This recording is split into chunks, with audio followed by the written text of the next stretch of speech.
বাংলাদেশ সশস্ত্র বাহিনী দেশ ও জাতির সেবায় সবসময় পাশে থাকে বলে মন্তব্য করেছেন নৌবাহিনীর প্রধান অ্যাডমিরাল এম নাজমুল হাসান। সকালে আশুলিয়ার বাইপাইলে বিএনসিসির কুচকাওয়াজ অনুষ্ঠানে প্রধান অতিথির বক্তব্যে তিনি এই কথা বলেন। তিনি আরও বলেন, সশস্ত্র বাহিনী দেশ ও জাতির ওপাশ ছিল এবং ভবিষ্যতেও থাকবে। দেশের ক্লান্তিকালে দেশ সেবার মহান ব্রত নিয়ে বিএনসিসি অগ্রণী ভূমিকা পালন করেছে বলেও জানান নৌবাহিনীর প্রধান।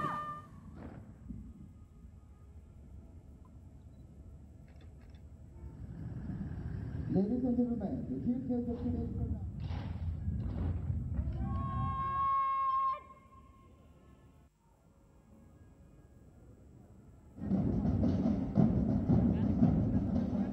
Today's president, Cadet Officer এরপরেই রয়েছে ময়নামতি রেজিমেন্ট।